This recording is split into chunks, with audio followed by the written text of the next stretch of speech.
Good morning student. मैं आपका teacher Kaushal Kumar. आज हम पढ़ाएंगे आपको कक्षा 12 के लिए रसायन विज्ञान, जिसका टॉपिक है विलयन, जिसको बोलते हैं अंग्रेजी में सॉल्यूशन। सबसे पहले हम बात करेंगे कि विलयन होता क्या है। तो विलयन हम उसे कहते हैं दो या दो से अधिक पदार्थों के समांगी मिश्रण को विलयन कहते हैं। जो विलयन होता है दो अवयव से मिलकर बना होता है।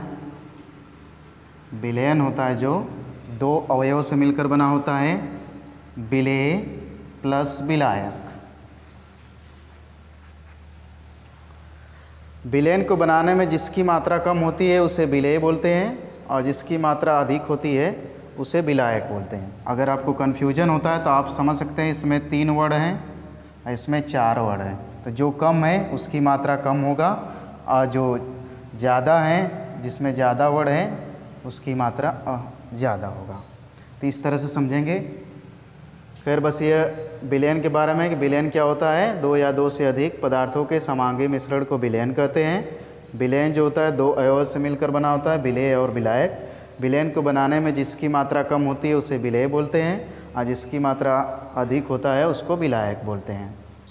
इसके बाद हम आते हैं विलेयता पे डायरेक्ट। विलेयता, विलेयता क्या होता है? किसी पदार्थ की वह मात्रा जो निश्चित ताप पर 100 ग्राम विलायक को संतृप्त करने के लिए आवश्यक होती है। मतलब कि कोई मान लीजिए विलायक है, इसमें 100 ग्राम भरा हुआ है, इसमें इतनी मात्रा विलेय का मिलाएं कि इसका घुलना बंद हो जाए, तो उसको हम बोलते हैं संतृप्त अवस्था। तो यानी विलेयता क्या होती है कि किसी पदार्थ की वह मात्रा जो 100 ग्राम विलायक को संतृप्त करने के लिए आवश्यक होती है उसे उस विलयन की विलेयता कहते हैं। अब बात कर लेते हैं विलेयता को प्रभावित करने वाले कारक। तो सबसे पहले नंबर 1 पर आ जाएगा, एक ही पूछा जाता है ज़्यादातर, ताप। तो ताप हम बढ़ाएंगे तो विलेयता बढ़ जाएगी। जैसे मान लीजिए पानी में आप चीनी डाल रहे हैं, डालते जाएंगे चीनी को घुलना बंद हो जाएगा। इसके बाद क्या होगा, कुछ समय बाद वह घुलना बंद हो जाएगा। इसके बाद हम क्या करेंगे, उसका ताप बढ़ाएंगे तो घुलना तेज़ी से होगा, या पानी में चीनी को मिलाएंगे और उसको गर्म करेंगे तो जल्दी से घुलेगा। तो उसी को बोलते हैं ताप बढ़ाने से विलेयता क्या होगी, बढ़ जाएगी। अब इसके बाद है विलयन की सांद्रता ज्ञात करने की विधि। ज्ञात करने की विधि, तो विलयन की सांद्रता ज्ञात करने की विधि। सबसे पहले हम समझ लेते हैं विलयन की सांद्रता क्या होती है। विलयन की सांद्रता का मतलब होता है कि विलायक में कितनी मात्रा विलेय का घुला हुआ है, उसी को हम बोलते हैं उसकी सांद्रता। यदि मान लीजिए विलायक कम है और विलेय ज़्यादा है तो वह अधिक सांद्र होगा। यदि विलेय कम है और विलायक ज़्यादा है तो उसे हम बोलेंगे तनु विलयन, यानी कम सांद्र है। तो सबसे पहले हम बात कर लेते हैं, इसमें वैसे ज़्यादातर प्रश्न पूछा जाता है यहाँ से, ग्राम प्रति लीटर में सांद्रता। ग्राम प्रति लीटर में सांद्रता है मतलब आयतन से एक तरह से लेते हैं, लीटर जो लिक्विड होता है, और ग्राम का मतलब वह सॉलिड होगा। तो कहने का मतलब है कि 1 लीटर विलयन में घुले हुए विलेय के मात्रा को ही हम बोलते हैं ग्राम प्रति लीटर में सांद्रता। इसके सूत्र क्या हो जाएगा, ग्राम प्रति लीटर में सांद्रता, ग्राम प्रति लीटर में सांद्रता बराबर विलेय का भार। विलेय का भार ये रहेगा ग्राम में, बटे विलयन का आयतन। विलयन का आयतन जो ये होगा लीटर में होगा, लीटर में। जैसे मान लीजिए हमने कह दिया ग्राम प्रति लीटर में सांद्रता का मतलब हमने कह दिया कि एक पदार्थ है जिसकी मात्रा 10 ग्राम है और विलयन का आयतन मान लेते हैं कि 20 लीटर है। तो अब इसमें क्या करेंगे, विलेय का भार जो है 10 ग्राम, तो 10 बटे विलयन का आयतन जो है 20 लीटर। तो इसको डिवाइड कर देंगे तो ये आ जाएगा 1/2 यानी 0.5, और ये लिख सकते हैं ग्राम प्रति लीटर। तो ये है। आगे हम बात कर लेते हैं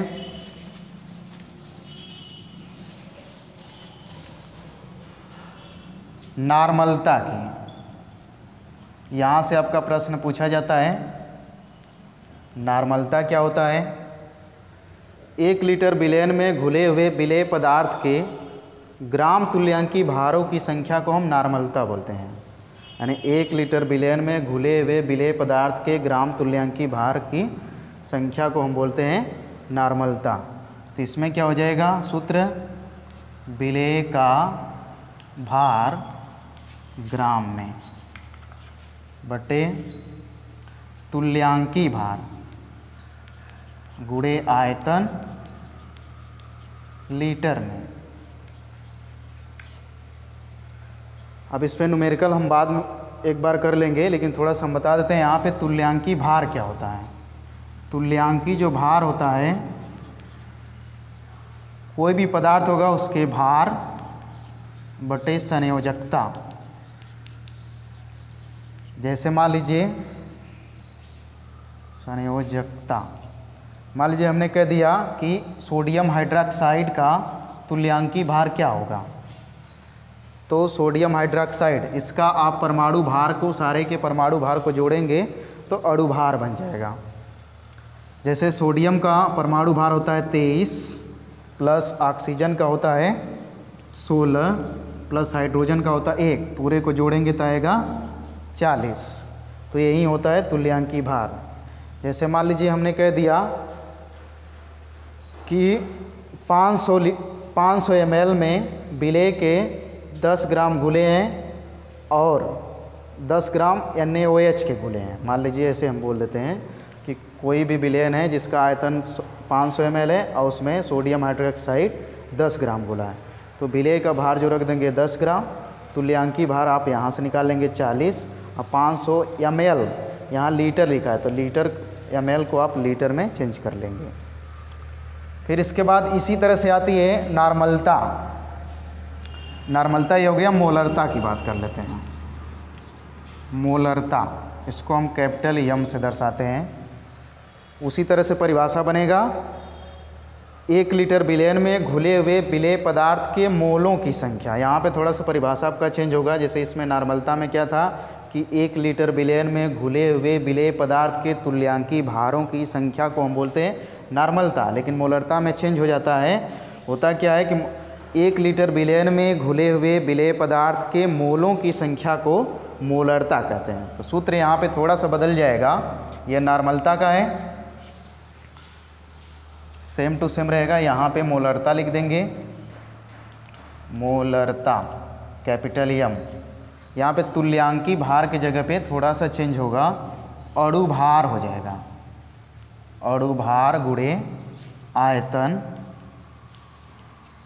आयतन यहाँ पे हो जाएगा ml में, यहाँ पे ml में कर देंगे तो आराम से जैसे नॉर्मलता का क्वेश्चन लगता है उसी तरह से मोलरता का, और लगभग में उत्तर सेम आ जाते हैं। तो आगे बात करते हैं, मोलरता हो गया। इसी तरह आता है मोललता।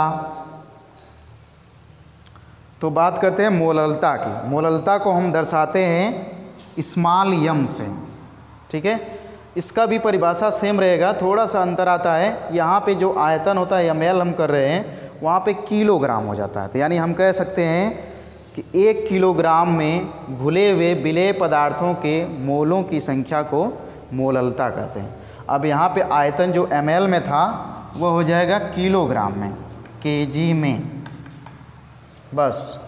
और यहाँ पे मोललता लिख देंगे, सूत्र सेम है। यानी नॉर्मलता, मोलरता, मोललता ये सब चीज़ें सेम है, बस थोड़ा थोड़ा का अंतर है। इसके बाद एक आता है फार्मलता। फार्मलता वैसे प्रश्न कभी पूछा नहीं जाता है, फार्मलता का प्रश्न कभी आता नहीं है बोर्ड परीक्षा में, पर परिभाषा बस इतना से जान लेंगे कि 1 लीटर विलयन में घुले हुए विलेय पदार्थ के सूत्र भारों की संख्या को फार्मलता कहते हैं। सूत्र भार लगा देंगे, बस उतना सही हो जाएगा। मतलब 1 लीटर विलयन में घुले हुए विलेय पदार्थ के सूत्र भार की संख्या को फार्मलता कहते हैं। इसको हम कैपिटल F से दर्शाते हैं। जहाँ पे आप लिख रहे थे इसका भी सूत्र उसी तरह से बन जाएगा, विलेय का भार बटे विलेय का सूत्र भार, यानी लिख सकते हैं डायरेक्ट सूत्र भार गुणे आयतन, आयतन ml में, यहाँ पे ml में रहेगा, जैसा क्वेश्चन आएगा उसके हिसाब से हम लीटर ml में चेंज कर लेंगे। तो फार्मूला होगी। सबसे ज़्यादा इम्पोर्टेंट आता है आपका इसके बाद मोल प्रभाज। क्या होता है मोल प्रभाज? मोल प्रभाज, इसको हम अंग्रेजी में मोल फ्रैक्शन बोलते हैं। मोल प्रभाज में होता है क्या कि कोई भी विलयन होता है उसमें विलेय या विलायक के मोलों की संख्या और दोनों यानी मोल और विलेय और विलायक दोनों के मोलों की संख्या के योगफल के अनुपात को हम मोल प्रभाज कहते हैं। जैसे मान लेते हैं कि माना कि विलेय का मोल मान लेते हैं स्मॉल n है, विलायक का मोल कैपिटल N मान लेते हैं। तो अब क्या होगा, जैसे हमें निकालना पड़ जाए विलेय का मोल प्रभाज, तो हम करेंगे क्या, लिख देते हैं इसको यक्स से डिनोट करते हैं मोल प्रभाज को। तो विलेय का मोल प्रभाज निकालने के लिए यक्स n कर दें। अब क्या करेंगे, विलेय का निकालना होगा तो विलेय वाले के मोल की संख्या को ऊपर कर देंगे, यानी स्मॉल n बटे दोनों के मोलों की संख्या यानी small n plus capital N, ये हो जाएगा विलेय के लिए मोल प्रभाज। अगर विलायक का निकालना होगा तो विलायक के लिए यक्स कैपिटल N कर दें और इसके निकालने के लिए कैपिटल N ऊपर हो जाएगा, small n plus capital N। तो ये हमारा विलेय और विलायक का मोल प्रभाज हो जाएगा। ठीक है, तो आप ऐसे करके निकाल लेंगे सब। तो जितना अब तक बताया गया है उसको एक बार हम फिर से रिवाइज़ कर दे रहे हैं। सबसे पहले हमने बताया था आप सब ये लोग को कि विलयन क्या होता है, दो या दो से अधिक पदार्थों के समांगी मिश्रण को विलयन कहते हैं। विलयन जो होता है दो अवयव से मिलकर बना होता है, विलेय और विलायक से। जिसकी मात्रा कम होती है उसे हम विलेय बोलते हैं और जिसकी मात्रा अधिक होती है उसको हम विलायक बोलते हैं विलयन में। फिर इसके बाद हमने बात किया था विलेयता। विलेयता क्या होती है, किसी पदार्थ की वह मात्रा जो निश्चित ताप पर 100 ग्राम विलायक को संतृप्त करने के लिए आवश्यक होता है। जैसे मान लीजिए 100 ग्राम हमने रख लिया, 100 ml ही मान लेते हैं, 100 ml पानी है, उसमें हम चीनी मिलाते गए। जब चीनी का घुलना बंद हो जाएगा तो हम समझ लेंगे कि जो चीनी और पानी का विलयन है वह संतृप्त हो चुका है। फिर है विलेयता को प्रभावित करने वाले कारक जैसे होते हैं ताप बढ़ाएंगे तो विलेयता बढ़ जाएगी। जैसे पानी में अगर चीनी आप मिला रहे हैं, अगर नहीं घुल रहा है तो थोड़ा गर्म करेंगे तो जल्दी से घुल जाएगा, तो उसकी विलेयता बढ़ जाएगी। इसके बाद है विलेयता को मापने की विधि होती है, या हम कह सकते हैं विलयन की सांद्रता को व्यक्त करने की विधि होती है। उसमें हमने आपको बताया ग्राम प्रति लीटर में सांद्रता। ग्राम प्रति लीटर में सांद्रता क्या होती है कि 1 लीटर विलयन में घुले हुए विलेय पदार्थ के ग्रामों में संख्या ही क्या कहलाता है, ग्राम प्रति लीटर में सांद्रता।